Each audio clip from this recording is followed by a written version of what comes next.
किताब मुकद्दस में से खरूज के 10वें बाब की तिलावत। और खुदावंद ने मूसा से कहा कि फिरौन के पास जा, क्योंकि मैं ही ने उसके दिल और उसके नौकरों के दिल को सख्त कर दिया है, ताकि मैं अपने ये निशान उनके बीच दिखाऊं, और तू अपने बेटे और अपने पोते को मेरे निशान और वो काम जो मैंने मिस्र में उनके दरमियान किए सुनाए, और तुम जान लो कि खुदावंद मैं ही हूँ। और मूसा और हारून ने फिरौन के पास जाकर उससे कहा कि खुदावंद अब्रानियों का खुदा यूं फरमाता है कि तू कब तक मेरे सामने नीचा बनने से इनकार करेगा। मेरे लोगों को जाने दे कि वो मेरी इबादत करें, वरना अगर तू मेरे लोगों को जाने ना देगा तो देख, कल मैं तेरे मुल्क में टिड्डियाँ ले आऊँगा, और वो ज़मीन की सतह को ऐसा ढांक लेंगी कि कोई ज़मीन को देख भी ना सकेगा, और तुम्हारा जो कुछ ओलों से बच रहा है वो उसे खा जाएंगी, और तुम्हारे जितने दरख्त मैदान में लगे हैं उनको भी चट कर जाएंगी, और वो तेरे और तेरे नौकरों बल्कि सब मिस्रियों के घरों में भर जाएंगी। और ऐसा तेरे आबाउजाद ने जब से वो पैदा हुए उस वक्त से आज तक नहीं देखा होगा। और वो लौटकर फिरौन के पास से चला गया। तब फिरौन के नौकर फिरौन से कहने लगे कि ये शख्स कब तक हमारे लिए फंदा बना रहेगा। इन लोगों को जाने दे ताकि वो खुदावंद अपने खुदा की इबादत करें। क्या तुझे खबर नहीं कि मिस्र बर्बाद हो गया? तब मूसा और हारून फिरौन के पास फिर बुला लिए गए, और उसने उनको कहा कि जाओ और खुदावंद अपने खुदा की इबादत करो। पर वो कौन कौन है जो जाएंगे? मूसा ने कहा कि हम अपने जवानों और बूढ़ों और अपने बेटों और बेटियों और अपनी भेड़ बकरियों और अपने गाय बैलों समेत जाएंगे, क्योंकि हमको अपने खुदा की ईद करनी है।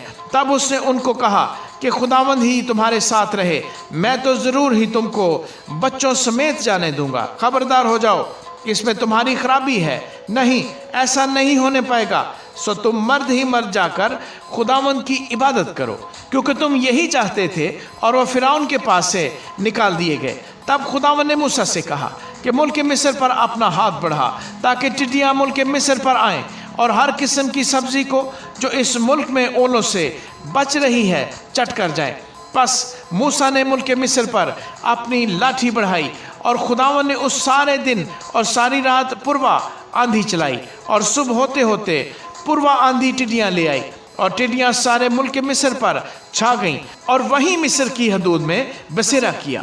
और उनका दिल ऐसा भारी था कि ना तो उनसे पहले ऐसी टिड्डियाँ कभी आईं, ना उनके बाद फिर आएंगी, क्योंकि उन्होंने तमाम रोई ज़मीन को ढांक लिया, ऐसा कि मुल्क में अंधेरा हो गया। और उन्होंने उस मुल्क की एक एक सब्जी को और दरख्तों के मेवों को जो ओलों से बच गए थे चट कर लिया।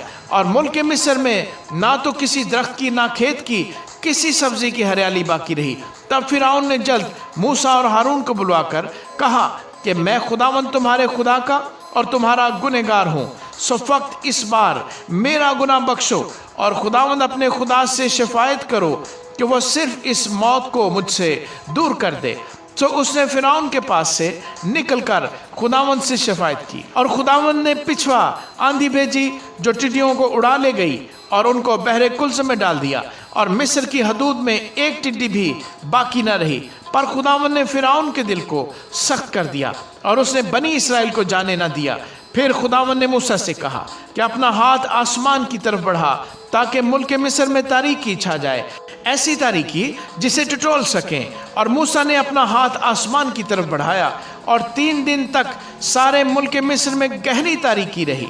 3 दिन तक ना तो किसी ने किसी को देखा और ना कोई अपनी जगह से हिला, पर सब बनी इसराइल के मकानों में उजाला रहा।